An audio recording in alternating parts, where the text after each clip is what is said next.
Membership means more with American Express Business Gold. Earn 4 times membership rewards points in your top 2 eligible spending categories every month, including eligible U.S. advertising purchases and select media, and U.S. purchases at restaurants, including takeout and delivery.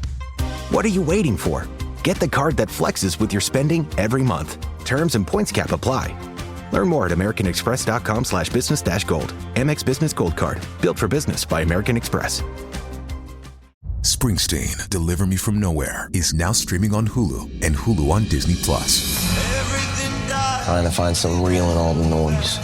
You always do. The artist you know, the story you don't. See Golden Globes nominee Jeremy Allen White as Bruce Springsteen. Critics are saying it's a career-defining performance. Let's burn this place down, Johnny. Springsteen, Deliver Me From Nowhere, now streaming on Hulu and Hulu on Disney+. Rated PG-13.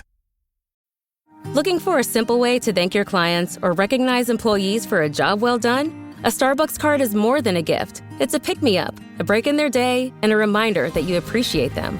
Whether you're shopping for digital or physical cards in bulk, Starbucks cards are the perfect gift to brighten anyone's day. Share the joy of coffee and connection when you give the gift of Starbucks. Shop Starbucks cards in bulk now at starbuckscardb2b.com.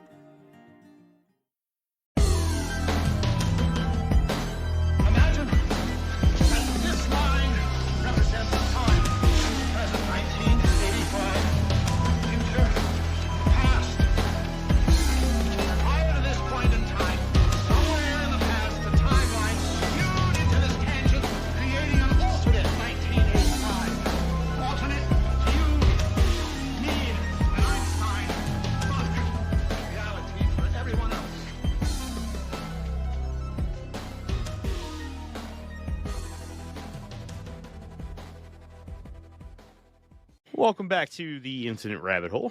I'm your host, Jeremy. Today, we're going to finish up our coverage on the Murfreesboro / Big Muddy Monster. We're going to start off with some sightings from the 70s. But before that, let's go ahead and say hello to the co-host, Jeffrey. How's it going, man? It's going, bro. Yeah? How's it going with you? It's going. I'm fucking tired, dude. I'm 45 pages into my book. Writing. You're writing? Book. Yeah. That's sick, dude. Yeah, I'm happy for you, bro. Yeah. I'm absolutely exhausted. I would probably pass out right now if I could. If you fall asleep, we're putting it on Patreon. It'll just let people watch you sleep. That's fine, dude. If I fall asleep, put me on the internet. That's cool. Also, I'm sponsored by A&W Root Beer Zero Sugar because it was the only thing that was in the fridge to drink today. We're going to get sued so hard. All right, moving on. Jacob. Hello, sir. Yes, sir. Hello, sir. Jeff's not just tired, he's also upset because I just kicked his hippie lifestyle in the face through a barrage of opinions. Complete facts that can't be argued against because they're absolutely true. So, because I'm awesome. Yeah. Some would call me the best. I can't be Trump. I'm not sponsored by, but I am drinking Buchanan's Deluxe 12-year-old blended Scotch whiskey. So that's cool. With a spotted cow as a backup. I'm kind of bummed today because I was trying to sell my bed cap, and the guy who was supposed to come over completely ghosted me like a D-bag, which I'm kind of sick of. That stuff sucks. Yeah. But here I am. Well, that'll teach you.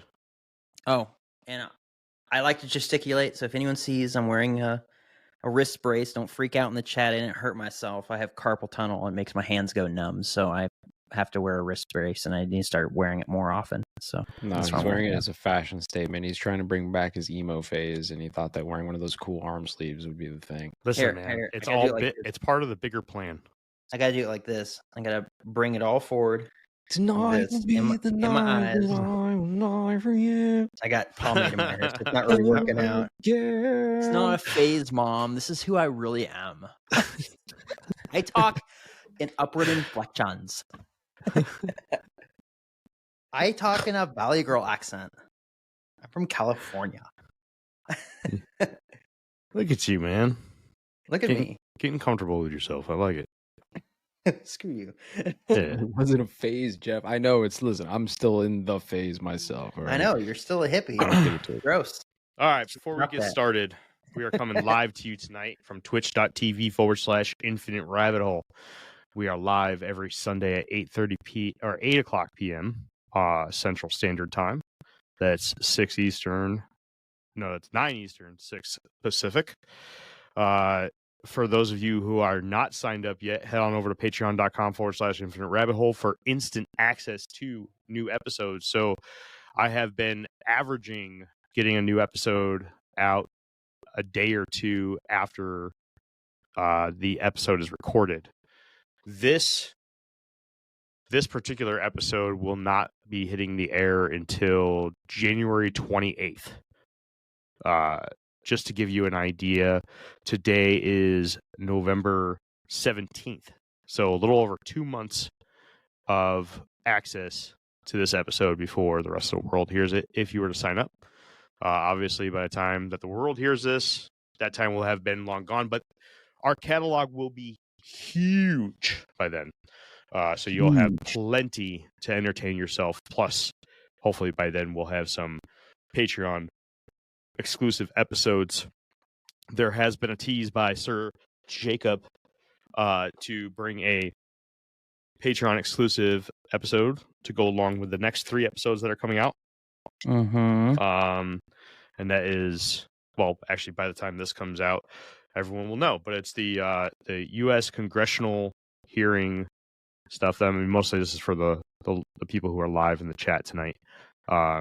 We are going to be live again tomorrow night, Monday, November 18th, to wrap up our coverage on the U.S. congressional hearing on UAPs and UFOs.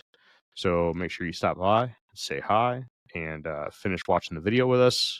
It's going to be video heavy because we got to squeeze a bunch of it into the episode, more than we did on the first 2. So it's going to be video heavy. Be ready for that. And of course, just a friendly reminder that head on over to infiniterabbithole.com and click on the red microphone button on the bottom right hand side and leave us a message so we can play it at the beginning of our next episode. All right. Well, I've got all the front matter done. You guys ready to roll? You guys got anything to put out? Nope. All right. We're going to jump right into the 70s. Y'all ready to roll? I'm ready, brother. Yeah. I didn't realize I was muted. I said, no, I don't put out. Oh, okay, good. All right. The 1970s. July 1972 in Cairo, Illinois. Leroy Summers was out jogging along the levee on the western shore of the Ohio River in Cairo, Illinois on the evening of July 25th, 1972, when he witnessed a large bipedal creature standing at least 10 feet tall with whitish gray hair covering its body with what looked like a red stain on its stomach next to a nearby brick building. Whatever it was, it had a very large head, and it was Summers' belief that the red stain on its belly was clay or dirt from the area, but also could have been an auburn-colored spot of body hair or fur. June 1973. Prairie du Rocher. On the night of June 8th, 1973, the BFRO.net reports the story of a woman who was out sleeping under the stars with her horse and her German Shepherd. She had picked out a clean location near a large sinkhole and set up camp with a small fire and a skillet of bacon frying in the pan. The spot where she sat was only 10 feet away from the sinkhole, which had a large 20-foot tree growing out from it with the tips extending a few feet past the lip of the hole. At some point early on in the night, a whining sound began emanating from the sinkhole, and the trees that were growing from it within 6-inch wide trunks were shaking violently, and an awful smell permeated the air. Her German Shepherd alerted towards the noise, and her horse began to neigh and stomp. Quickly, the whining became more of a growl, and then it expanded into a full-out scream, which caused her to throw dirt on the fire and get out of the area as fast as she could. There are multiple things this could have been, but due to the way the trees were shaking and the sheer power behind the screams, she believes that whatever it was massive. June 1973, Murfreesboro, Illinois. Later in the month, on June 25th, the monster made one of its most well-known appearances in the lore and records of the Murfreesboro Monster. 19-year-old Randy Needham and 28-year-old Judy Johnson were parked by the boat ramp in Riverside Park in Murfreesboro in Needham's car, making out when a large 7 to 8 foot bipedal man-shaped figure was spotted by Needham walking from the direction of the Big Muddy River, covered head to toe in mud. Needham and Johns left immediately and took their time driving the Murfreesboro Police Department. The reason for the delay was that Judy Johnson was married to another man and did not want to make the report and risk getting caught in her affair. In fact, both of them were married and were having an affair at the time. But eventually, she gave in, and the two reported the incident to the police station at 11:55 p.m. that night. Officers Jimmy Nash and M. Lindsay were dispatched and began the investigation of the scene. There they found multiple large prints in the mud on the shore of the freshly receded Big Muddy River, even snapping a few and including them in the official Murfreesboro Police Report number 73 TAC 2547. The prints were all very different, with the average size being 10 to 12 inches long and 3 to 4 inches deep in the mud, with strides from very close together to 5 to 6 feet apart. Other than the prints, there was nothing else that was found to be unusual. At around 3 a.m., the investigation would take a turn to the strange when Officer Nash was bent over investigating a print in the mud. A loud scream would belt out from the nearby trees, loud enough for Nash to pull out his service pistol, but as he drew his weapon, he dropped the gun into the mud before he and newly on-scene Officer Scott ran away as fast as they could and took off in their cruisers. Nash, who had returned later to recover his weapon, explained that it was his belief that this scream had not come from an owl, coyote, or any other animal that he knows of. This report is considered to be one of the hallmark encounter stories of the Murfreesboro Monster due to the risk the reporters would have to take to report such an incident during their Black Ops makeout session. The physical evidence recorded with the official police report and the scream that was loud and threatening enough to make two police officers leave without retrieving one of their weapons after dropping it. Now, there is one asterisk that I would like to add to the story. When reading Chad Lewis, Noah Voss, and Kevin Lee Nelson's book, The Big Muddy Monster, Legends, Sightings, and Other Strange Encounters, Chad Lewis includes a section of a chapter on the possibility that this particular event was a hoax played on the unsuspecting adulterers in the car that night by the boat landing. A man that Chad Lewis used with a pseudonym Willie for was a known costume designer in the area in 1973. This Willie character would claim that he was responsible for the sighting that night when he and a group of friends dressed him up in a monster suit that he had created, smashed some mud on the suit, and spread what they referred to as quote-unquote monster stink juice around the boat ramp to try and mimic the reports that were being filed of the Murfreesboro Monster at the time. He would make this original claim while being interviewed for a book titled History, Mystery, and Hauntings of Southern Illinois by Bruce and Lisa Klein, and was the first to use the pseudonym for the man. But Lewis points out a flaw in the story that is provided by Willie. In 2019, when this book was published, it had been over 45 years since the sighting at Riverside Park's boat landing, and the statute of limitations for petty crimes like disturbing the peace would have long expired. So the claim made by Willie for the secrecy and the unwillingness to come forward in a more public manner for fear of legal repercussions doesn't make sense. June 1973, Murfreesboro, Illinois.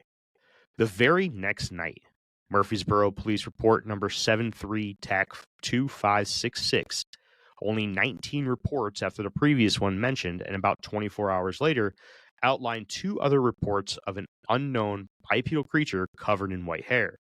The first sighting was by a 5-year-old boy named Christian Barrel, who was playing in the backyard when he came running into the house crying that he just saw a very large ghost outside. Just 10 minutes later, teenagers Randy Creeth and Cheryl Ray were sitting in the front porch of Ray's house when they watched a large white creature walk out of the tree line on two legs. Creeth reported the creature as being 7 to 8 feet tall and estimated it weighing between 300 and 350 pounds, and described it as having dirty white hair with very large shoulders and arms and what were described as self-illuminating red eyes. But the red eyes are a detail that not all retellings mention that are included in this official report. Ray's mother would be the first to call the police and make the report, and officers Nash and Manwaring, as well as the local dog handler by the name of Jerry Nellis, were dispatched to the neighborhood. There they found a path that something big had taken. The growth was stomped down, and a clear pathway could be seen showing exactly where the creature was coming from and where it was going. Nellis's dog, Reb, discovered multiple small piles of a black slimy substance along the path the creature took down the hill, and every time the dog found a new spot, it would hesitate before approaching, something Nellis claimed was strange for Reb to do.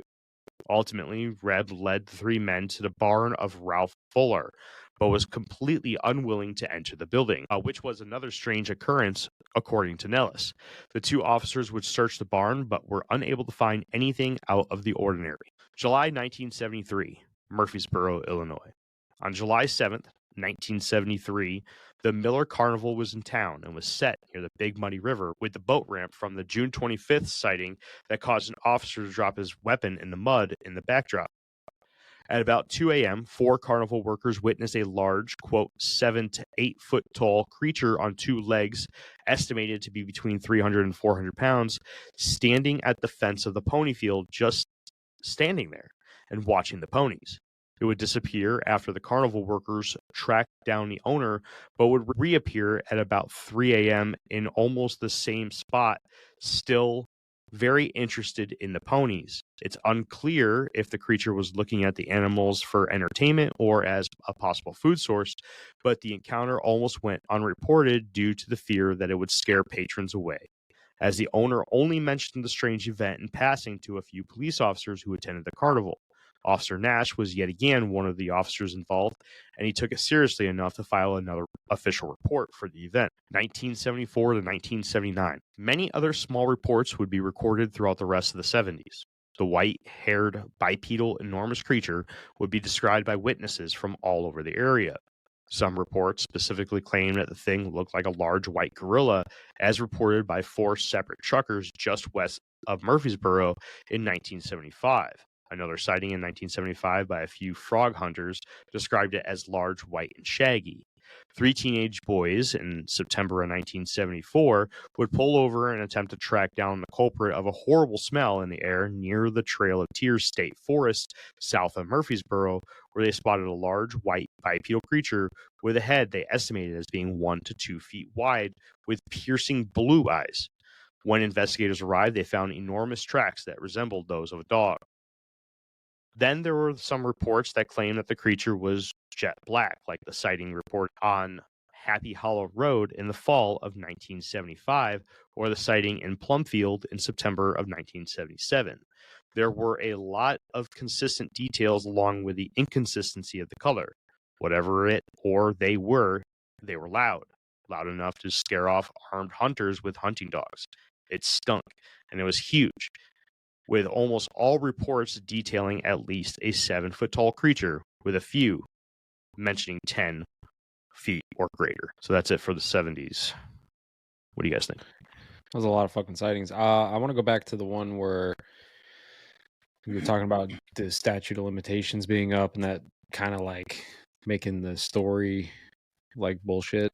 I don't think so, because I don't necessarily think a lot of people even know what the statute of limitations are for a lot of crimes. So maybe he just thought there wasn't one, didn't even know that was a fucking thing.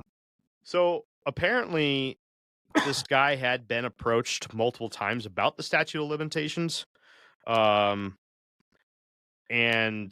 was explained what it was, and was like, hey man, why don't you just come forward in some sort of official setting and not just in an interview with an author. Why don't you go put this story to bed so that people can have answers to questions that they might have. And he refused to. So I mean, although I agree with you, I don't know, maybe something in the back of his mind is being like, yeah, I could probably still get in trouble for that. That's a good possibility. Or just the social stick. You know, I don't know. Yeah. There's plenty of reasons why somebody wouldn't, necessarily come forward, I guess. Well, whatever. I don't know. It doesn't. The only thing I'm saying that doesn't blow that one out of the water for me, because as soon as you said that he was like a known costume maker, I'm like, all right, bro. Like, it was probably him then, dude. Like, yeah, I'm not putting this to bed. I'm not and then on the either other side one on that one. where you're talking about the trees that were being shook around and shit like that. Monkeys, apes, maybe. Or a Bigfoot. I mean, could be, sure, right? I said on the last episode I thought it was probably a Bigfoot, but I'm just saying, like, could it have been an ape of some kind? I mean, I know here in Florida there's been instances of apes being in the wild because they've escaped zoos or been let out. There's 8 monkeys still at large in South Carolina. They're the AIDS monkeys. But have you ever seen like any type of ape like moving through the jungle quickly, whether they're playing or doing something aggressively? Like, they'll grab and swing on smaller trees, and like those trees move, man. Like, I'm gonna tell you, it's embarrassing how many videos of monkeys and apes I've watched to try to break down Bigfoot videos and stuff like that. Honestly, before I did the podcast, I had a YouTube channel that I had started, but I had never uploaded a video to it. But basically, what I wanted to do was to dissect Bigfoot videos and clip in videos of like apes, gorillas, orangutans, chimps doing similar walks, and then also humans doing walks and costumes that it could have been. Like, I wanted to really do a fake or fact sort of thing with Bigfoot videos, and the amount of fucking videos that I watched is embarrassing. So yes, there are plenty of reports of monkeys and apes going missing or free, or escaped from some sort of private residence collection, rarely from zoos. And then the big one in the 60s, 70s, and 80s, which I believe is more of an urban legend than anything. I'm sure one or two had them, but every single time, every single Bigfoot urban legend that you hear, Big Muddy, Momo, Falk Monster, Skunk Ape, Honey Island Swamp Monster, the Lorelei, it doesn't matter what it is, everybody or every one of these topics has a urban legend story about a train derailment full of zoo animals or carnival animals that this, like, I believe it was the Honey Island Swamp Monster, where the train was derailed and the chimp group that was on the train mated with the local alligator population and created this monkey alligator hybrid creature. Yeah, like if you look up the Honey Island Swamp Monster, it's also a Bigfoot type creature, but its footprints are three-toed and it looks more reptilian than anything. In fact, definitely a government chimera, not a monkey fucking alligator. That's not happening. Honey Island Swamp Monster. That's I'm so just funny. saying, like, people can't even mate with great apes. Yeah, but somehow it's gonna go with a alligator. Okay, right. But you could probably in a laboratory splice the genetics and create something new. Well, probably in a lab, not naturally. Well, right. Fun fact, Jeff, I don't know if you ever heard the very first, the episode 1 of the Infinite Rabbit Hole 1 and 2, but we did it on the Honey Island Swamp Monster and the Rougarou, and because my buddy from the Navy, Mike, is actually from Slidell, Louisiana, and if we ever wanted to go down there and research this thing, we have an in. We can totally go down there, and he would house us. Here, this is sort of a good picture of it. Let's see what we got here for you guys. If you guys come down here, man, hang out. We got some swamp creatures we could look for down here. So this is... I want to hunt one of them swamp creatures. I don't know if you guys can see that okay, but this is one of one of the more famous prints of the Honey Island Swamp Monster right here. But there's also a trackway. And that's not a capybara foot? No. There's no capybaras in Louisiana. I don't think so. Oh, right here. This thing.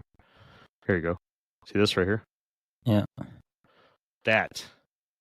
So the urban legend here is that the Honey Island Swamp Monster is a hybrid between escaped chimps from a carnival train and the local population of alligators.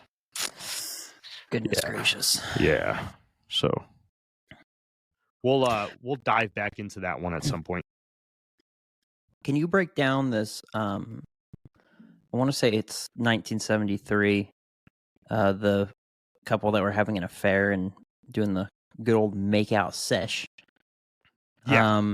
It says police report number 732547 or 2547. The prints were all very different, with the average size being 10 to 12 inches long and 3 to 4 inches deep in the mud, with strides very close together to 5 to 6 feet apart.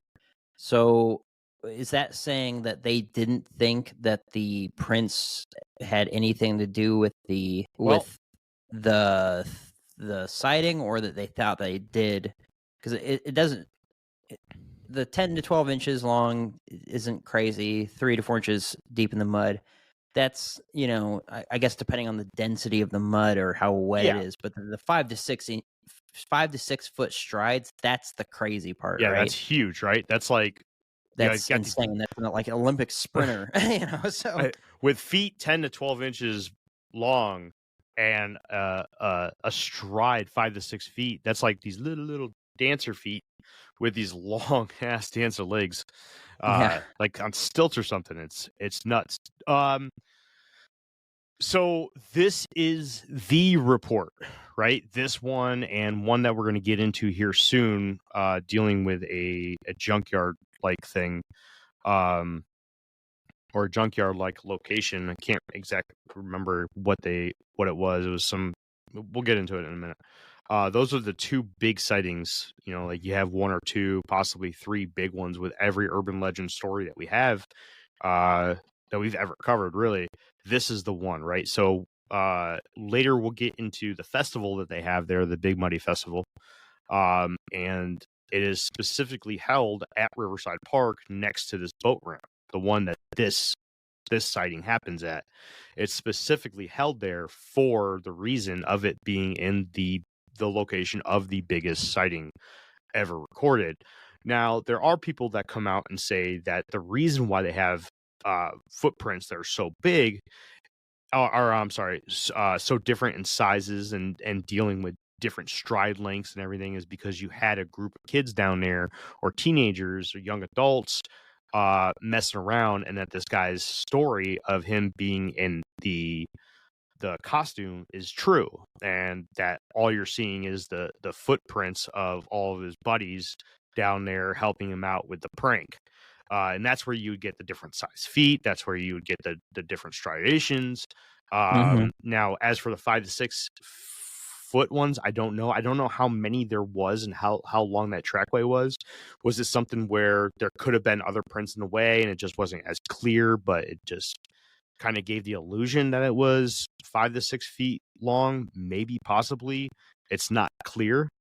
There are some pictures of this, and I'm going to tell you right now, it does not look like pictures whatsoever. Or I'm sorry, it doesn't look like pictures. These pictures don't look like pictures. It doesn't look like feet prints, like human feet prints at all.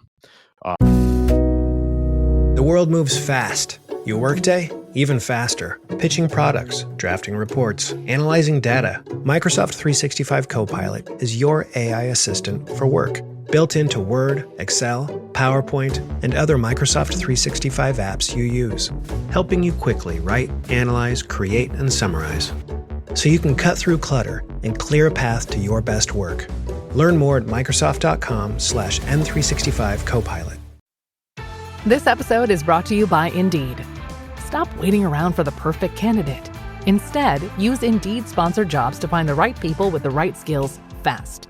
It's a simple way to make sure your listing is the first candidates see. According to Indeed data, sponsored jobs have 4 times more applicants than non-sponsored jobs. So go build your dream team today with Indeed. Get a $75 sponsored job credit at Indeed.com/podcast. Terms and conditions apply. There's something we're all afraid of. Something that's all around us, but we avoid at all costs. But when we start to understand it, we learn some fundamental things about being human. What we fear, but also what we love, and what we're capable of when we work together. We're talking about cancer. Interested in science, medicine, wellness, or just what it means to be a person? Listen to Smarter Than Cancer. Brought to you by Roswell Park Comprehensive Cancer Center. New episodes every other Thursday wherever you get your podcasts. I think the other thing is, while you're looking for that, if they were escaped monkeys or apes or what, if they were escaped monkeys or apes, they would be definitive footprints that are monkey or ape-like. So basically like handprints. Yeah. Right? Because they have the opposable thumb on their feet. So they wouldn't look like Bigfoot feet prints, which look like ours, with the exception of the mid-tarsal break. It would be basically big handprints. Right? So that's the thing that kind of draws me away from the idea that there's escaped white gorillas running around out there, because the footprints, if they ever got a footprint, would look like a gorilla footprint, not a Bigfoot footprint. Yeah. Which actually I think is kind of weird. Do we know if Gigantopithecus had gorilla feet or human feet? I don't know. That's a good question. Because I would think that the Gigantopithecus or the Australopithecus. No, it didn't. I would think that it had more human-like looking feet, because I want to say that it was closer to. I mean, it was under the Pan genus, but I want to say it had a lot more attributes to the Homo genus, which would, have the characteristics of a human more than the Pan. But here, I don't know if you guys can see this very well in the camera, but that is a picture of one of the prints right there in Lewis Foss Nelson's book. And as you can see, that it looks like somebody just hit it with a stick. It's not. It's really weird. And then here's the other one here. These are the only 2 pictures apparently that exist for these prints. But as you can see, like right here, that's a pine needle right there. So it's not big. It's apparently Gigantopithecus was like a giant orangutan. Yes. Yes, it had orangutan-shaped feet. Did it? I mean, it makes sense. That might blow a hole in this whole thing. So that means that Bigfoot would have to be something else entirely. Because why would, let's be real. The evolution, if we're going to say evolution, but the evolution of hands on your feet, especially if you live in the wooded tree type areas, is like way better than not having hands for feet. So why would they ever lose that? So you're looking at Gigantopithecus? Yeah, because my whole thing has always been that like the Gigantopithecus came over the ice bridge with, all the people going into North America and stuff like that. And maybe they're smaller than they used to be, or maybe they're the same size and people just spot young ones that are kind of dumb and just kind of out there goofing off. But either way, things don't change that fast. So if that was, I don't know, 10,000 years ago, I don't think that's enough time to lose a toe or to have it move to a different part of the foot. Even, because I definitely believe in microevolution. That's just adaptation, right? Versus macroevolution, which is like straight on one species to another. But even through adaptation, I don't know if that's enough time. Yeah, it's definitely not. And I can't wait for episode 200. Yeah, I think it's gonna be so much fun. So there's a couple really there's a couple species that are pointed to when it comes to the closest ancestor to a Bigfoot, right? Gigantopithecus is only one of them, and it's literally Gigantopithecus only because of size, and then its general area in which its fossil records would be found. But there are, I said Gigantopithecus, right? Yeah. The one that's been recently, and I say recently, like in like the last 10 years, that has gotten the most steam is Australopithecus. Now, Australopithecus is much smaller. It's about 4 to 5 feet tall. It's very similar to us. But these ones are very upright walking apes. If you look at them, they're smaller, they're frailer than yeah, I've seen these. Yeah, Australopithecus. Here, I could probably bring up some pictures so that everyone else can see this. But this is supposed to be one of the links for man, and also a possible branch for big feets and the such. Let's see here. I don't know, dude. There was an awful lot of inbreeding back in the day. You know, and that's another thing too. Is a few really jacked up looking people. It definitely could have been. Here you go. Like this, like look, I'm seeing this right here. So it's just they have a few bones, and the rest of it is just made out of plaster. So what that tells me is that they really have no idea, and they're just grasping at straws. It could have been its own primate species, and they're just like, no, this is like a human. This is my argument about most of archaeology, or what we think of as archaeology, is that they've just been telling us, they've just been inferring a bunch of shit off of like fragments and partial. But yeah, that's why giants just disappear when people discover them. Like the Smithsonian comes in and the bones are gone and all that sort of stuff, because this is what they have. The brown parts are the skull, and the rest of it's plaster. Yeah, you just said it. They're just making it up as they go. Yeah, and like those pieces that they put there might not even be of there. That those pieces could be fragments of like a shin bone or something else, right? Like, and they're just like, oh, it'll fit if we make it part of like a jawbone and make it. And then we tell everyone this is what your ancestors look like, and it's like, oh, come on, this is clearly a tongue bone, dumbass. It's a wiener bone. It's a boner bone. Yeah. It's a whole bunch of fragments of toes. Yeah, give us back the giant bones, schmucks. Dude, I am so excited about episode 200. I'm glad. Sorry, I didn't mean to cut you off. I'm glad, but I'm gonna say it anyway. I'm glad that you pulled up that picture, because it was, I think, out of the entire reading, like seeing that 10 to 12 inches long. Look, if big feet are real, if the big muddy monster is real, it has to grow up, right? So it wouldn't be born with size 18 feet, right? It would have to have, feet proportional to its body, sure. But even that isn't necessarily accurate, because I'm 6'1" and I have size 10 feet. And I have a friend who's, a few inches taller than me at 6'4", and he has like size 15. And then I've also known people that are super tall and have little feet. It doesn't necessarily translate into having huge feet means you have a huge body, right? Sometimes people are born with just flippers, right? But, or the opposite. They're short people, but they have, 5'7" with size 12s, right? You just got basketball shoes on, right? Things like that. It doesn't always translate. It's not just a carbon copy every single time of like a foot to body ratio, but even things have to grow up. But that 5 to 6 feet stride, I mean, that's really where it's like, okay, well, this is a big thing, or at least has really long legs. Mm-hmm. Like I'd have to get a good sprint in to get a good 5 to 6 foot stride.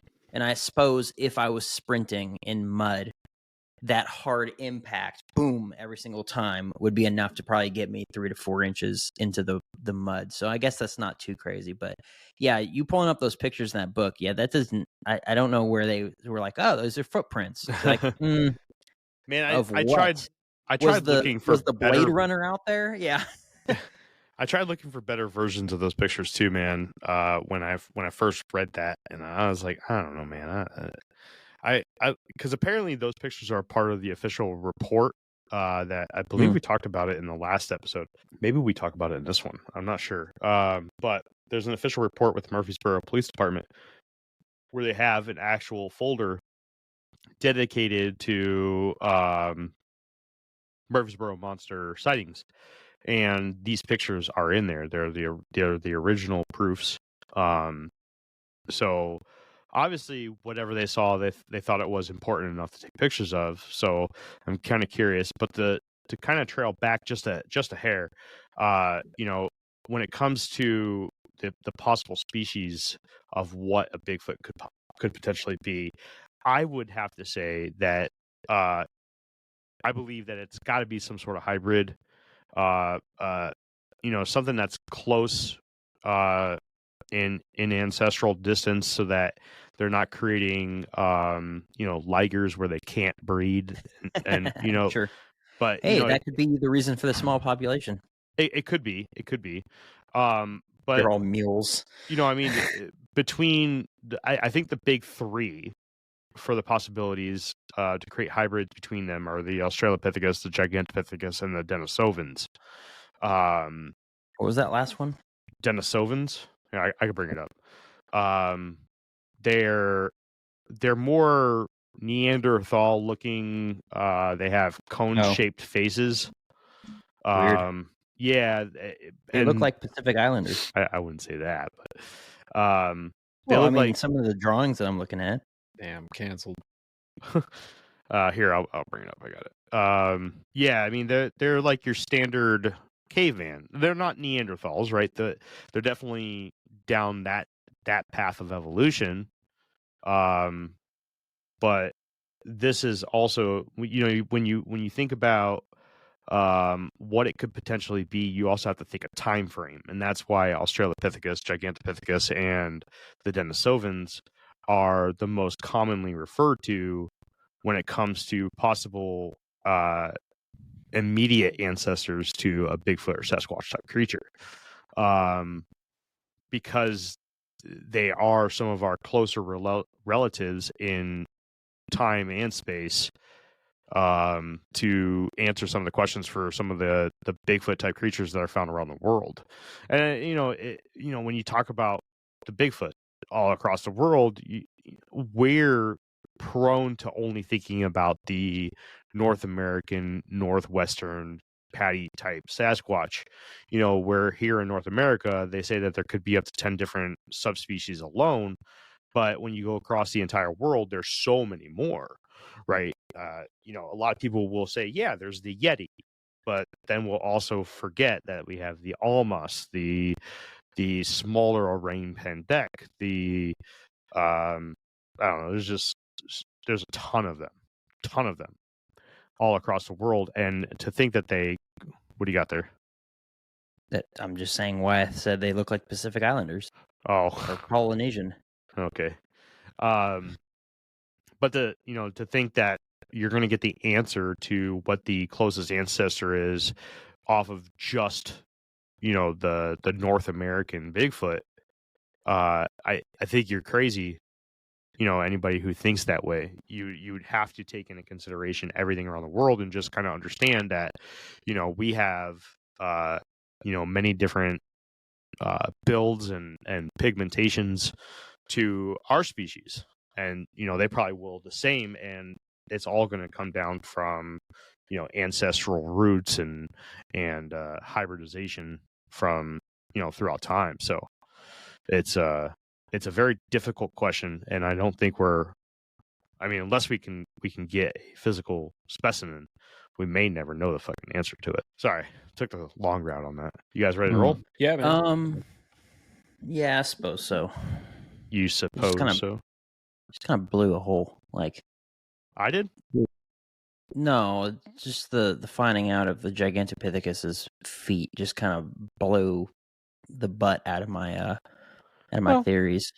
Well, the Gigantopithecus could only be half of the equation, right?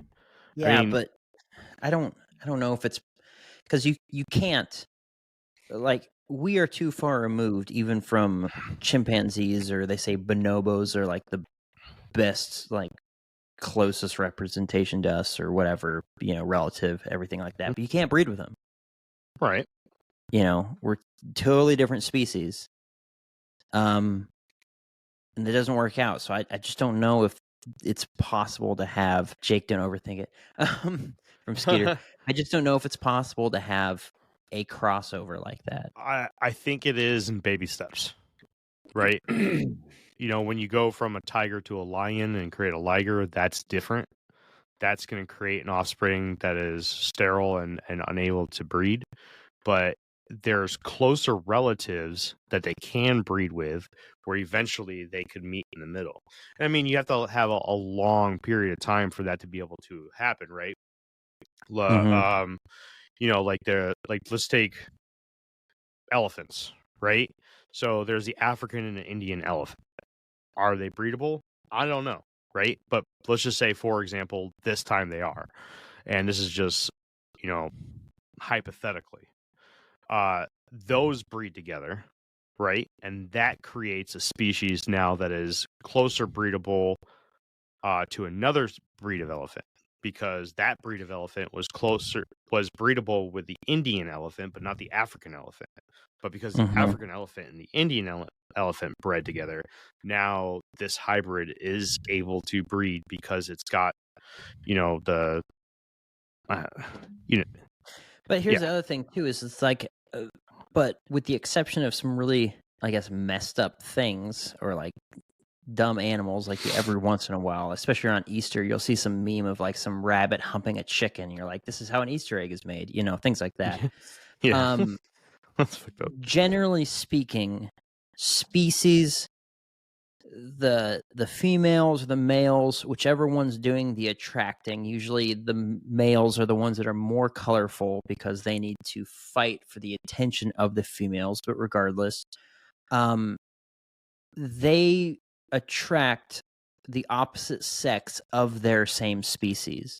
You don't see capuchin monkeys out there banging, orangutans or banging baboons or vice versa or things like that, and creating hybrids all the time. They attract their opposite sex of their same species or genus or whatever it is. The ancient astronaut theorists point to like, genetic manipulation at some point in history. Sure. But because it would have to be that, because otherwise it just wouldn't make sense. Like a lion and a tiger wouldn't naturally mate unless you took the sperm of the tiger, the lion, or whoever, and then the egg of the lion or tiger, whatever, into a lab and then created a hybrid. They wouldn't naturally go after each other because they attract the opposite sex of their same species. So I don't see where there would be a situation where they would just be like, a hole's a hole, and just go for it, So here's the thing, right? Is I don't think that you can generalize a species like that, because you will have individualism. I've met dogs that will literally fuck anything, right? Like, well, that's what I said. There's obviously like the chicken, the rabbit thing, right? So there's and there's weird situations that happen, but you got to think would happen multiple times. Somewhere down the road, you get an outcasted, primate, somewhere down our evolutionary line. That's like, man, I'm not getting lucky with mine. I might as well go fuck this caveman. And turns out it works, right? So and then he's just like, fuck that, I'll never have my women again. I like this caveman booty. So then they make little caveman loving babies, and now that whole genetic line of that previous species is gone, and now you just have caveman and hybrid babies. I don't know, man. I think you get some pretty crazy individuals within the animal kingdom that will do some stupid shit. I do. Now, I agree with you. The majority of them, though, you're right. What if, I'm just gonna speak to this from my perspective of what I actually believe, but what if the big feet, the Sam Squamches, are just their own thing? That God created a land-dwelling, instead of a tree-dwelling, a land-dwelling ape that has feet like humans. And it could be their own thing, and just there's no fossil record of them because we don't have fossil records of most animals that have existed or do exist. See, my big question is always just like, I understand why like the Smithsonian would want to hide the giants, right? I understand why they would want to hide the facts about space or whatever the case is, but I don't understand like why they would want to hide the facts about Bigfoot. So, well, it could just be that there, like I just said, there just isn't evidence. Like, I don't know if we actually have like penguin, fossilized penguins, but we have penguins. Sure. So it's just like, but you'd think that we would have at least one specimen, like in a museum or somewhere, or like it would at least be accepted. If we don't have a specimen, we at least have like enough proof that it would be accepted, right? And again, you guys know I'm not like necessarily the biggest skeptic of Bigfoot, but since you're posing the question, I'm just saying like I don't understand, bro. What kind of hat you wearing today? It's a big hat. Right. I don't even like Bigfoot. Fuck him. Yeah, I don't know. When it comes to Smithsonian, I mean, they do a lot of weird stuff.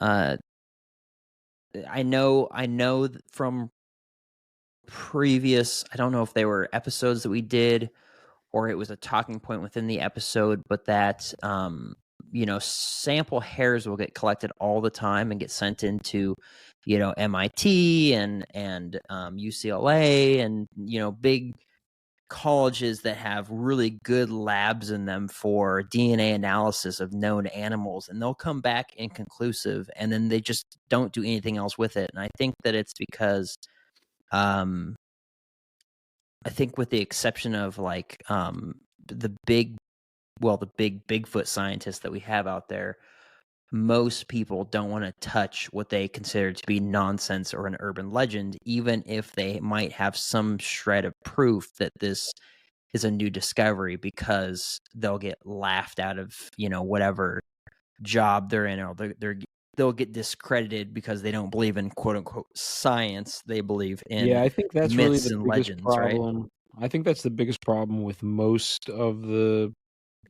sciences and academic and whatnots, right? It's just all of this is all of them rely on so much funding, and you have to kind of toe certain lines to get the funding, right? So it's like you're not going to be able to dig in the tomb anymore if you don't get the funding. Does it feel like your finances are all over the place? You don't need a 100-page financial plan or budgeting app. You need someone to talk to who gets you, your money, and your mindset.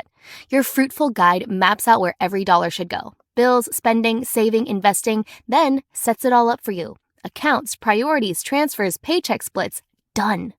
Just press go and your money runs itself. Get your money mapped and learn more at Fruitful.com.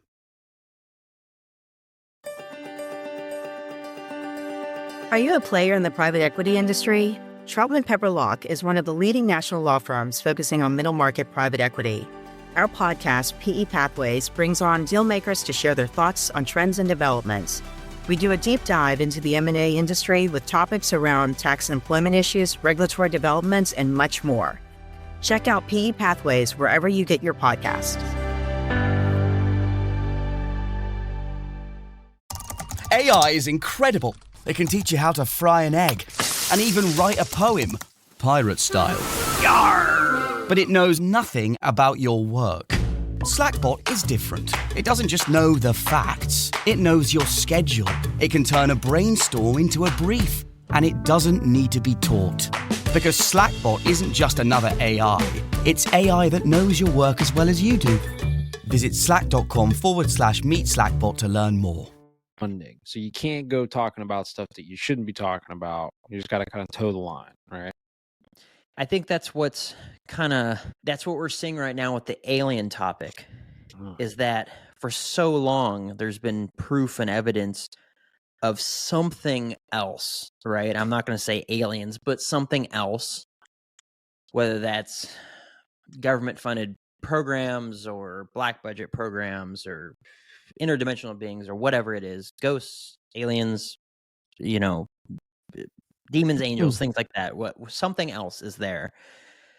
And you find these pilots and stuff that are now coming out when it becomes popular to talk about it, when the masses are all about this sort of subject. And they're like, well, back in the 70s when I was a fighter pilot, I saw X, Y, and Z, UFOs and stuff like that. But they've kept it under wraps, even as hardcore professionals, because they're worried about losing their business, losing their credit, losing their friends, right? It's the socials, the peer pressure, all that sort of stuff.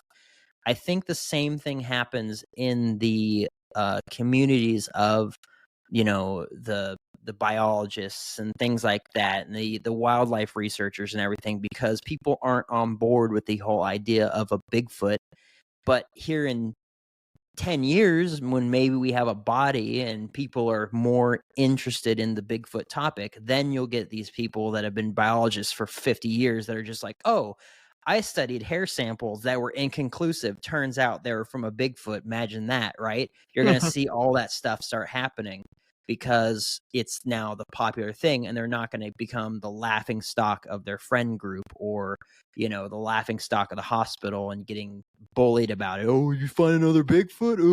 All that sort of crap. So that's probably what it is. It's just the social peer pressure. And we see that with all these pseudoscience type things and all like the crazy out there ideas and stuff like that. People will generally keep to themselves, keep their stories to themselves, if it means that they will not invoke ridicule from other people.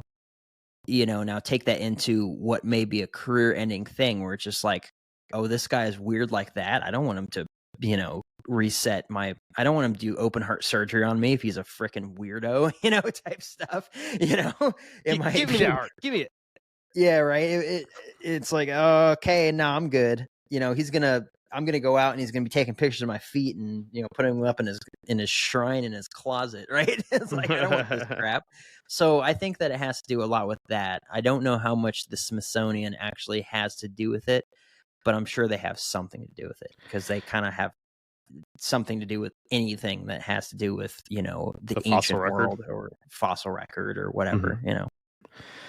Yeah, I'm not a big fan. We got to cover that at some point. But you guys ready to move on? Yeah, dude. Yeah. All right, let's go. I gotta pee.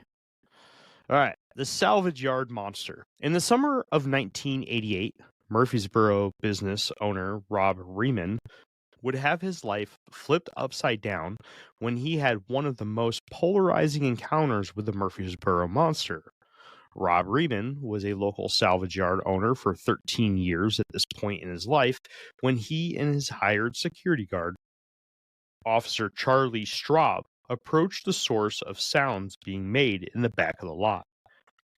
Their plan was to come together for any confrontations due to safety in numbers, and most of the break-ins at the salvage yard being vandals or thieves who would happily defend themselves with any weapon they had or could find. When they came closer to the source, a low-pitched scream was set off coming from the direction of the noise. The scream continued and eventually tapered off and ending very high-pitched. It was then that Bob was hit with the horrendous smell. Whatever it was, it reeked. The men reluctantly stepped closer to the intruder, but were a little on edge from the loud screaming and horrible smell. But neither of those details scared them more than what they finally laid eyes on the culprit. Standing 8 to 10 feet tall and covered in extremely long silver-gray hair, man-like figure with red shining eyes, the hair on its top half looked well groomed, and the bottom half seemed gross, knotted, shaggy, and tangled with twigs and mud. When the beast noticed that it wasn't alone anymore, it pulled its 3-foot wide shoulders back and let out a yell while flashing its yellowed teeth before walking off, grunting and letting out noises that Bob described as sounding as if they were mumbling to itself. That was enough for Bob and Charlie, so they turned around and ran back to the garage where they thought they would be safe from whatever this behemoth was. But as they got back, they were shocked to notice that the creature was following them. They watched in terror as it moved from shadow to shadow on the property. Every time it crossed into the moonlight, it got a little closer. Worried that if they called the police, the men would be ridiculed by everyone in town, they opted to call a few of Bob's family members instead. After a few minutes, Bob's mother, Irma, wife Cheryl, brother Ronnie, sister Joyce, and 15-year-old son Bobby all crossed the front of the property to meet the two men in the garage.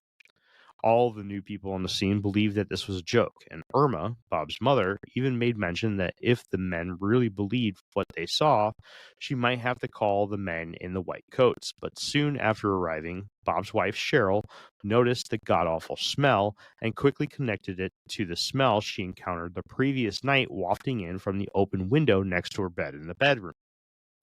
Whatever was outside the previous night had taken a few large audible slurping gulps out of the dog's outdoor water bowl as Cheryl laid in bed, terrified to look out the window only to come face to face with what she believed would be the burglar or thief.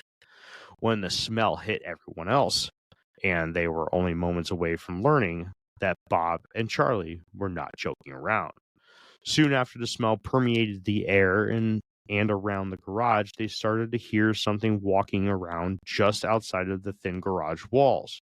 Then whatever it was banged on the lower garage door and frightened the entire lot of them. A few seconds later, another bang hit the wall perpendicular to the garage door.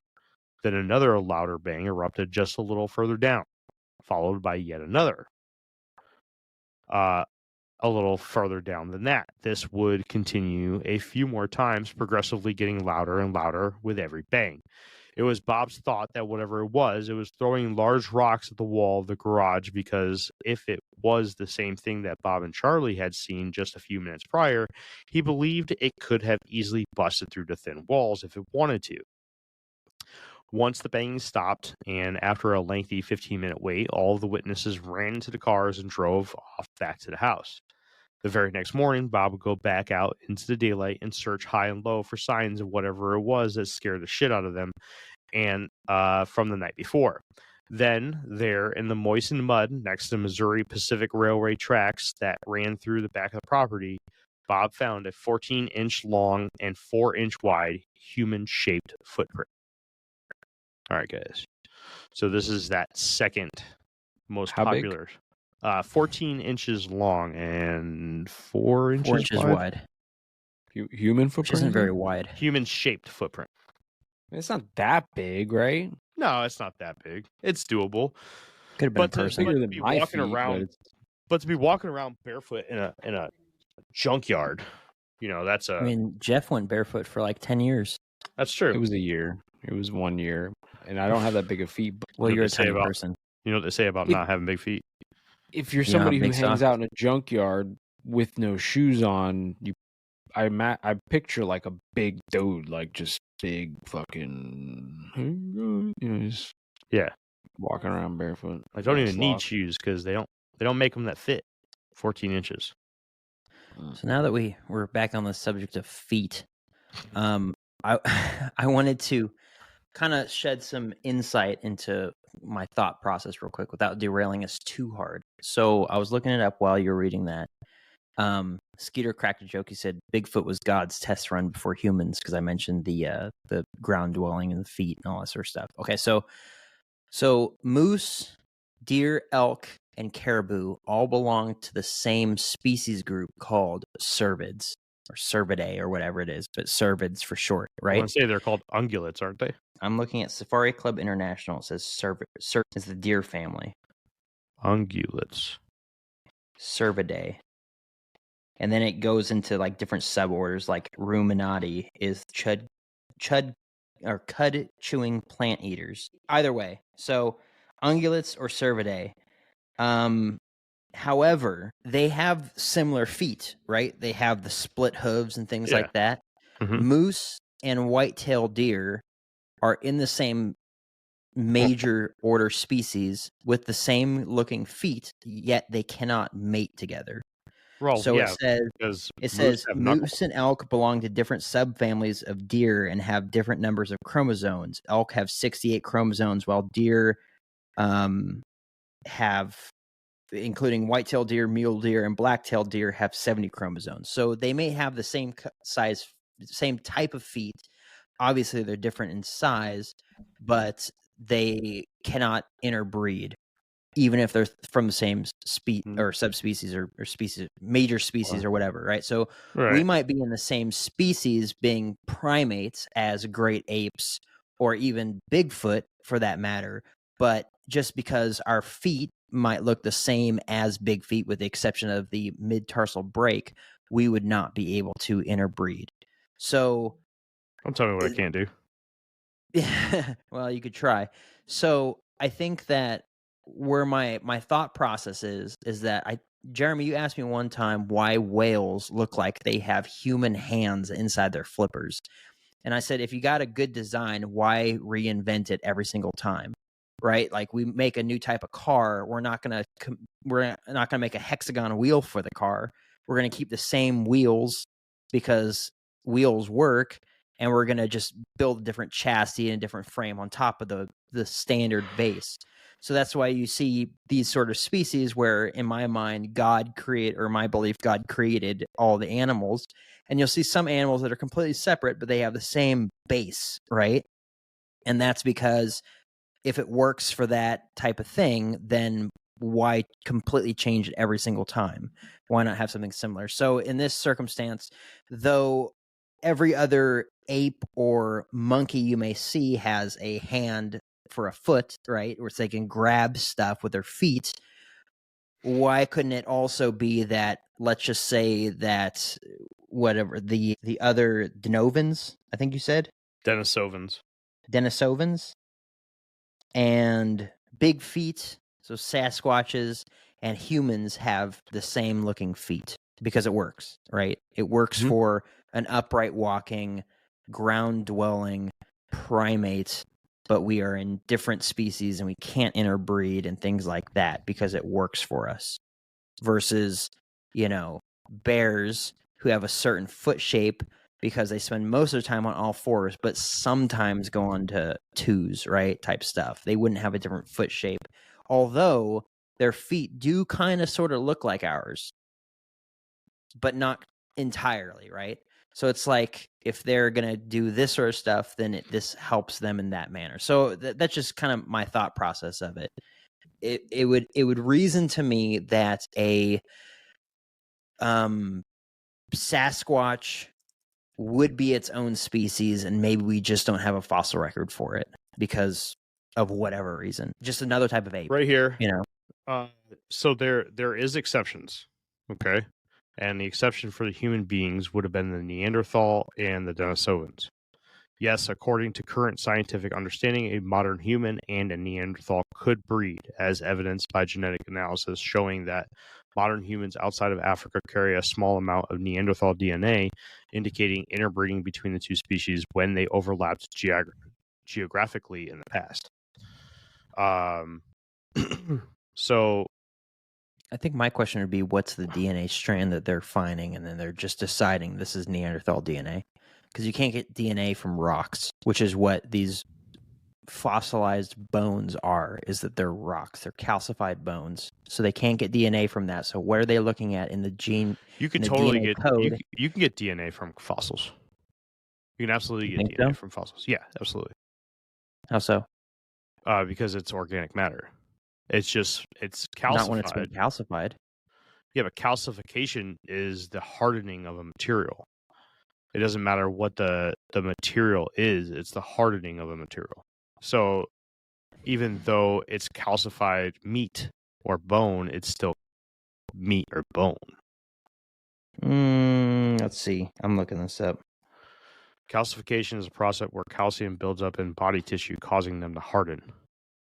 It can happen normally, like in the formation of bones, or abnormally in soft tissue. Like you have calcification happening in your body now. I think that's where you get like arthritis and shit.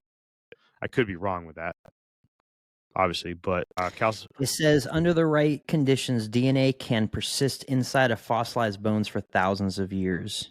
Yes. Well, here they begin to extract the DNA from a 38,000-year-old Neanderthal bone. This process is called an assay. Assay. ASSAY. Yep. Is a test to see if there's an any assay usable value. DNA inside a Neanderthal femur. Yep. So, okay, so they can get DNA. So then they're trying to find those same genetic or DNA.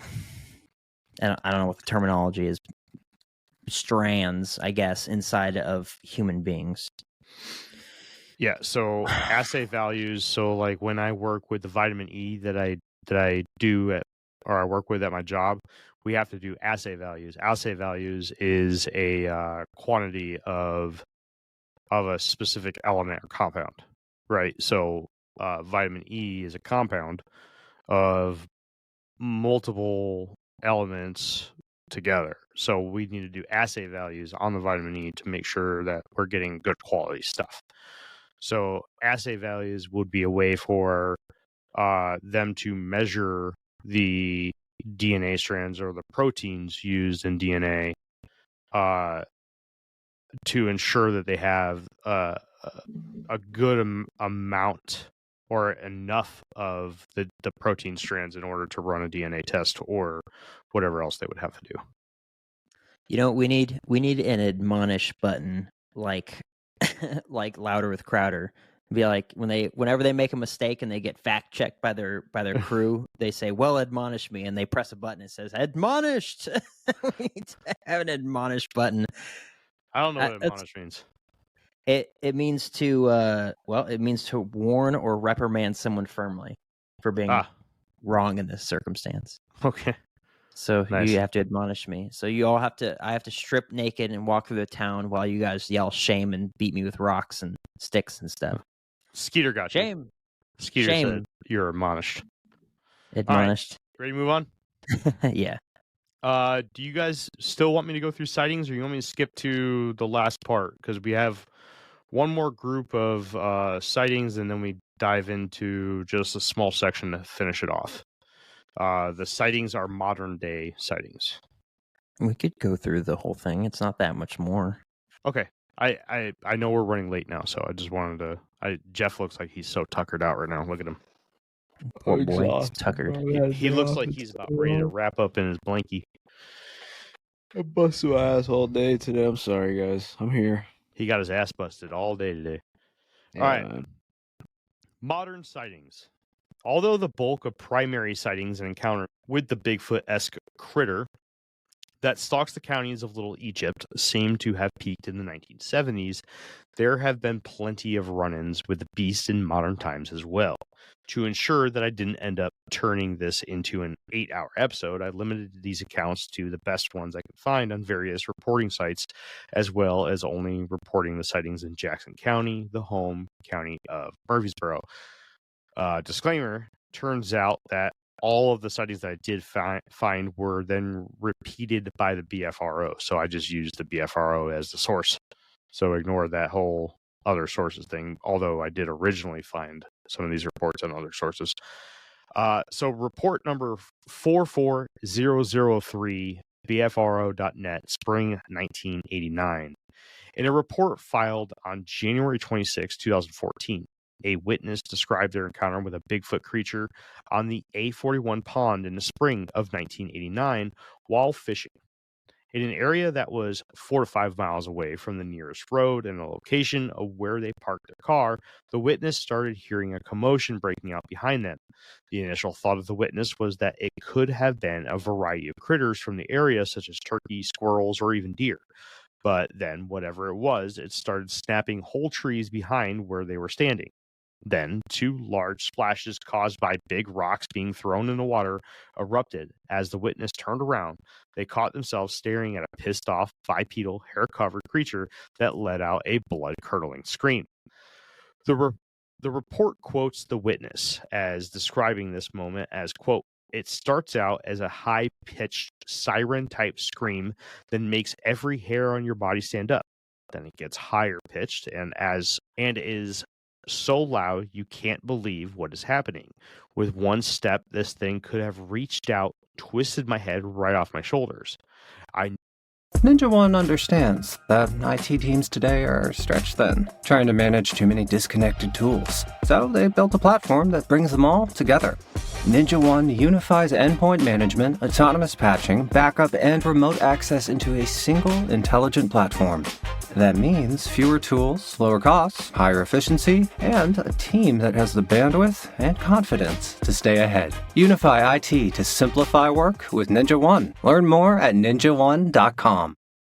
This episode is brought to you by MeUndies. Flowers die in 3 days. Matching underwear for MeUndies? That's a gift that lasts. MeUndies creates matching prints for couples and friends. Same adorable designs and different cuts for each of you. All made from their signature ultramodel fabric that feels impossibly soft. With 30 million pairs sold and 90,000 five-star reviews, MeUndies matching prints are the perfect gift. This Valentine's Day, get exclusive deals up to 50% off at MeUndies.com/Spotify. Code Spotify. Your leadership team is demanding AI automation. Your employees are already using it, just not the tools you approved. Shadow AI is spreading across your organization, creating security vulnerabilities, compliance risks, and fragmented solutions you can't control. But what if your teams could innovate faster while staying completely secure? That's what Area delivers, a unified platform that combines AI security, governance, and orchestration, so you never have to choose between innovation and protection. Take control today and embrace enterprise AI. Visit Area.com to learn more. That's AIRIA.com. Knew I could not outrun it, so I just froze. I could not believe what was happening or what I was seeing. The description mentioned by the witness and report investigator had the creature as having a 5-foot wide chest from shoulder to shoulder, stood at least 7 feet tall, and the creature had a noticeable muscular build.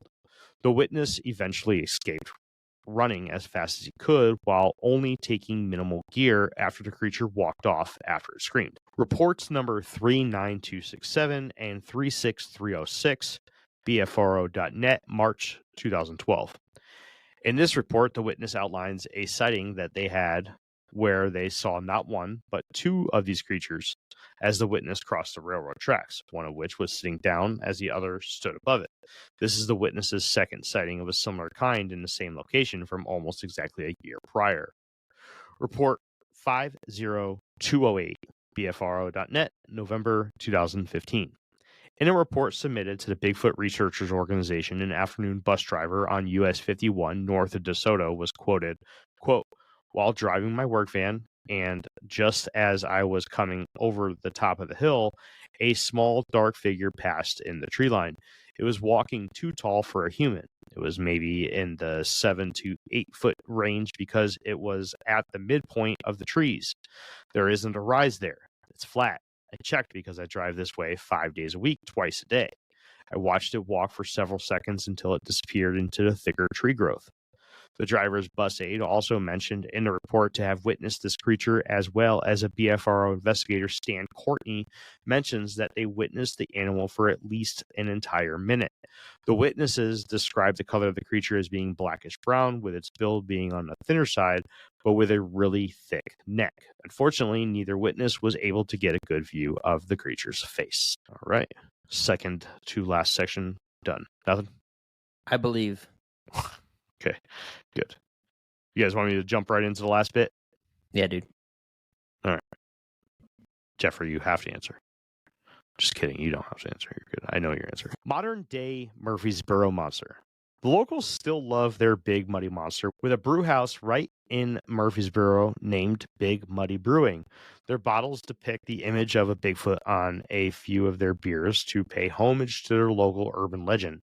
The staple beer of the brew house is the Big Muddy Monster India Brown Ale, which also depicts a Bigfoot on the cover with a bundle of hops in one hand and a cold draft pint in the other. Every October, Murfreesboro holds their annual Big Muddy Monster Brew Fest right next to the boat landing in Riverside Park that has become famous as the location of one of the most talked about encounter stories by Randy Needham and Judy Johnson in June of 1973. The festival is a convergence of microbreweries from around the Midwest, and as a patron of the festival, you can expect to do plenty of beer tasting, souvenir shopping, and hear plenty of live music, all under the umbrella of the famous legend of the area. Although historically the festival has been in October, according to their website, bigmuddymonsterfestival.com, the 2024 annual festival took place on June 22nd and highlighted another local business with the Monster's namesake, Muddy Monster Comics, also from Murfreesboro, which publishes a comic titled Big Muddy Monster, a true story of Murfreesboro, which, as the title says, finds a fun way to deliver the story of the monster to a younger or more pop culture eccentric crowd. Then, of course, there is the local Big Muddy Run, which takes place in a local mud course with proceeds going to local charities, as well as the Big Muddy Monster 5K Run and Walk. Around town, you can find many pieces of art donning the image of Big Muddy, such as the mural on the side of the Liberty Theater, a Bigfoot statue in the local Holiday Inn Express and Suites that was chainsaw carved by artist Josh Hayes of the Big Muddy Monster Carving Company, the official Big Muddy Monster statue at the local McDonald's, as well as the official Welcome to Murfreesboro welcome sign, which also depicts a Bigfoot creature walking out of the capital M at the beginning of the town's name. And, of course, last but not least, make sure before you leave, you find and take a picture next to the sign for Muddy Monster Road. All right. What do you guys say? You guys want to go check that out? I do. I for sure do. Jeremy wants us to take a road trip the next time they have it. Let's go, dude. Let's go to that other place where they're having that festival, bro. There's so many of them, bro. Which one are you talking about, bro? The one where at the boat ramp, dude. That's the one we were just talking about, bro. It's the same one. It's a brew fest. So it's the Big Muddy Brew Festival. So not only is it about Big Muddy, but it's also about Big Muddy Brew. About some burrs. Let's go. Yeah, bro. Let's go. I really would like to go. Like, I'm seriously going to make a push for it next year. I think it'd be an absolute ton of fun. Hell yeah, brother. I'd go as a patron, though. I wouldn't go as Infinite Rabbit Hole. I would just... Maybe I'd wear a t-shirt, but... Well, that's just lame, dude. Dude, I would go just to absorb it all. Like, yeah. Bigfoot and beer. That's what I'm fucking talking about. Yeah. It's like my two favorite things. Yeah, you'd probably just end up all nutted out by the end of the day. I'm empty. All right. Anything that you guys would like to add? I know we're running a bit late here and we're kind of rushing the end of this, but I'm also getting tired, so I'm down. So far I think it's real. It's just weird that there's no actual like footprints that actually look like anything.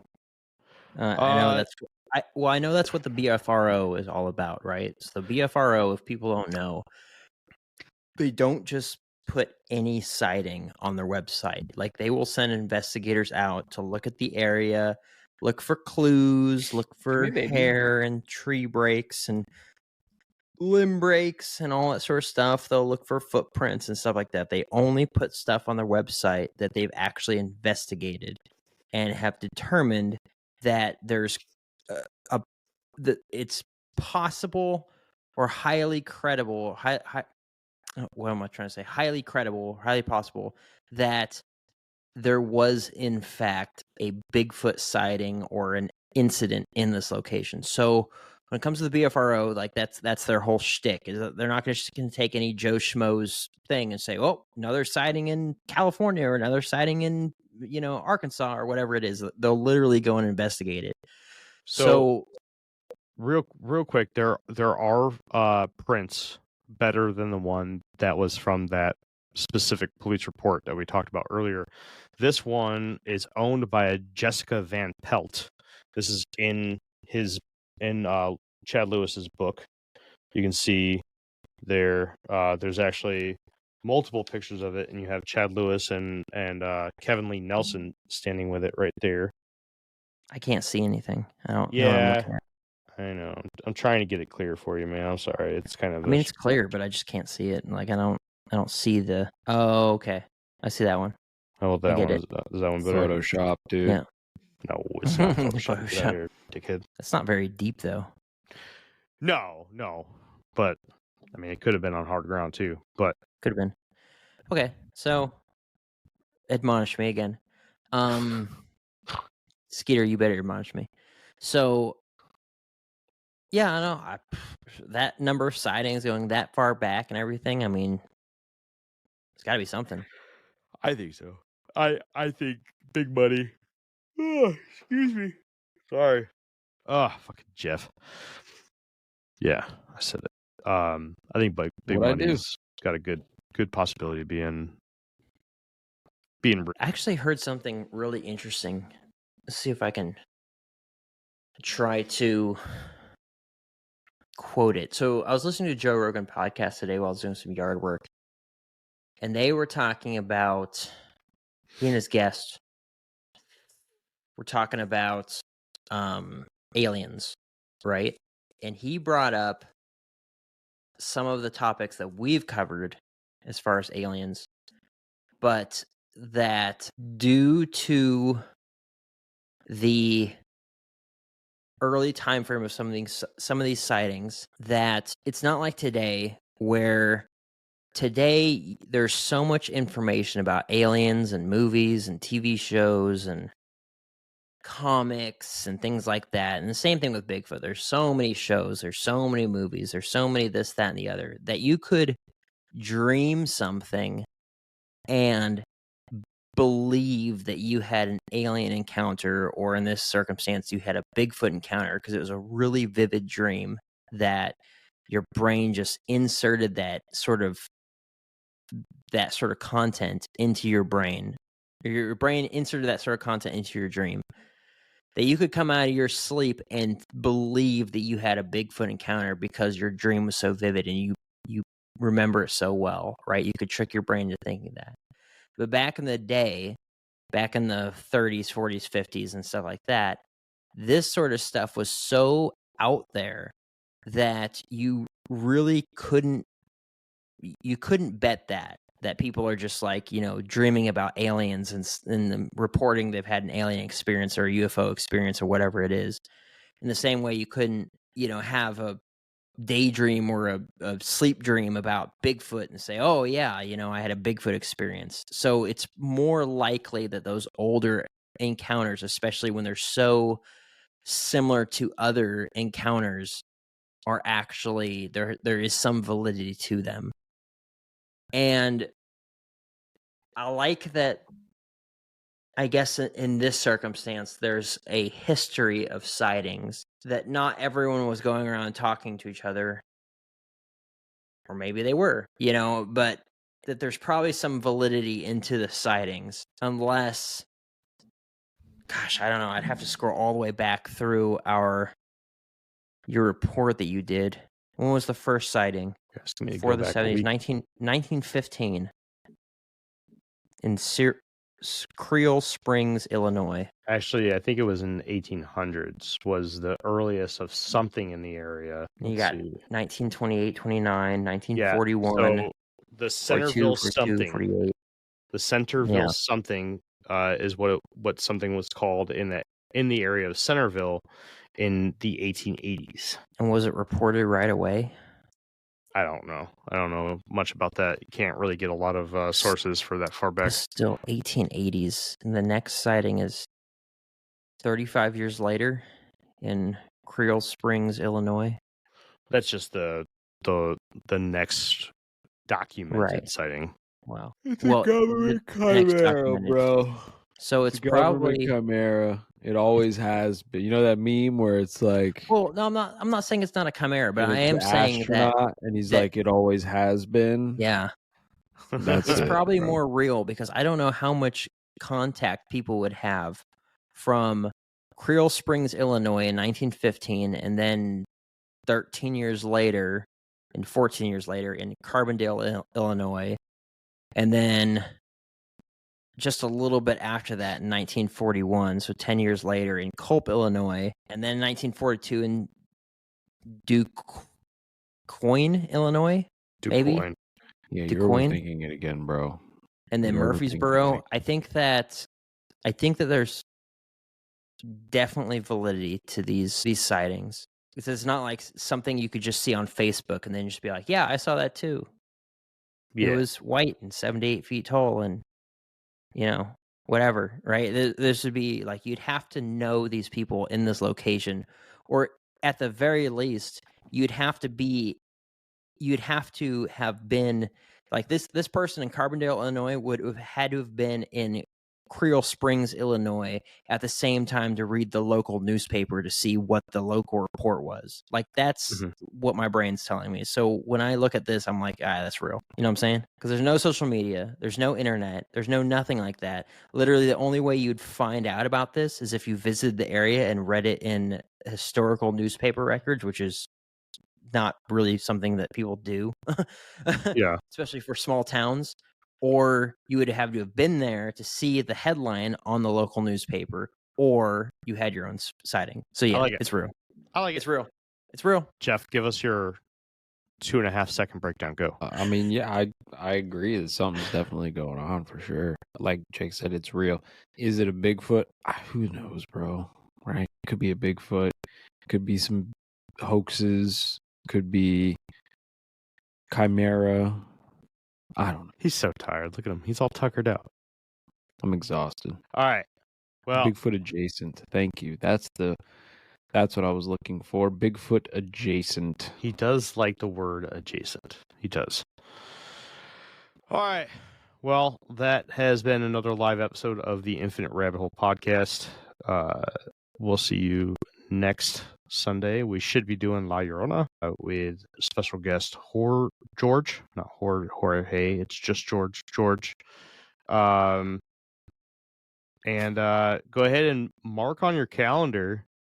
It looks like December 8th we will be recording our 200th episode, the Stoned Ape Theory, which has already been wrapped up. Research is done. Editing is done.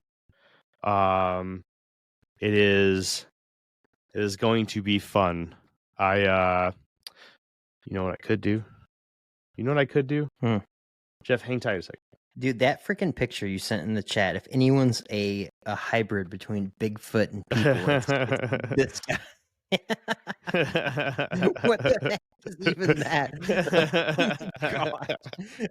Isn't that funny? I thought that was funny. Oh, I wish I had a neck beard so I could replicate this. This is so gross. I love it.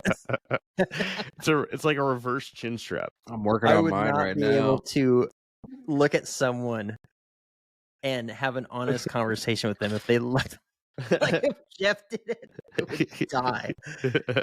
I'd just be looking at it's like when I was younger and I had really bad acne and people would like look at my acne instead of my eyes when they were talking to me. I would just be looking at this guy's face. Oh my gosh. I would be looking at his chin the entire conversation and just not hear anything he freaking said. It's hilarious. Kenzo, what do you think? Did Jeff do this? Oh my gosh. But I want to give a sneak peek to all of the people who stuck with us today in the live. I want to show you guys the teaser for episode 200. Skeeter says, nice, 200 episodes and 3,000 more to go. Skeeter's given us a time frame of 3,200 episodes and then we're dead. That's it? That's it. I'll take it. We're never going to get as big as Rogan. I'll take it. 3,200 and then we all die in a horrible crash. Jeff, just so you know, we're purposely holding out just on you. There you go, everybody. There is the cover of episode 200, The Stoned Ape Theory. I will do my best to remember to delete this from the episode that goes live so that there's something for all of the travelers who hang tight for live episodes. You better not fuck this one up, Jeremy. Oh, bro, this one's sick, dude. It is. Let me tell you, bro. I lived this, bro. Okay. By all means, man, if you want to bring your own research. I am the Stoned Ape, brother. I lived this. Okay. He went without shoes for 15 years. I've eaten the mushrooms while listening to Terrence McKenna in the dark talk about this shit. Too bad Terrence McKenna passed away. It is too bad, man.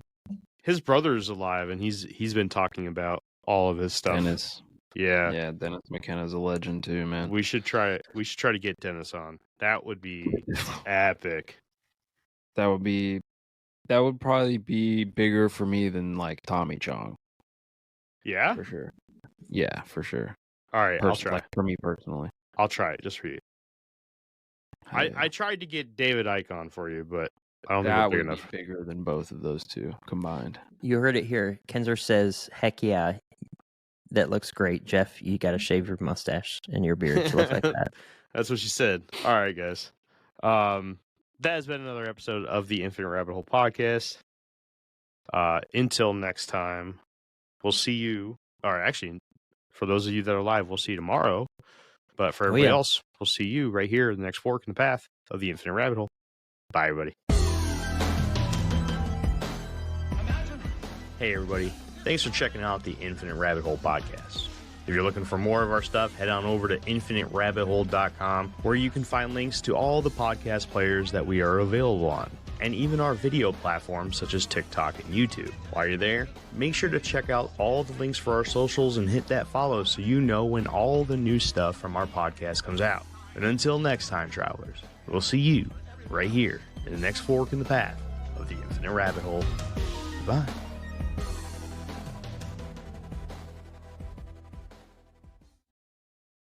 Business owners, if you're using that flat rate Square Peg merchant account, you're getting robbed. A debit card may only cost 1.5%, yet you're charged 2.6% or more. With risk-free merchant, you get true wholesale rates, saving up to 30%. Prefer zero fees? Our dual pricing solution passes them to the customer. And with our cashback rewards program, you earn 2.5% back every month. From high-risk online to low-risk mom and pop, call 855-400-7475 or visit riskfreemerchant.com. Get paid to get paid. Well, the holidays have come and gone once again, but if you've forgotten to get that special someone in your life a gift, well, Mint Mobile is extending their holiday offer of half off unlimited wireless. So here's the idea. You get it now, you call it an early present for next year. What do you have to lose? Give it a try at mintmobile.com/switch. Limited time 50% off regular price for new customers. Upfront payment required. $45 for 3 months, $90 for 6 months, or $180 for 12-month plan. Taxes and fees extra. Speeds may slow after 50 gigabytes per month when network is busy. See terms.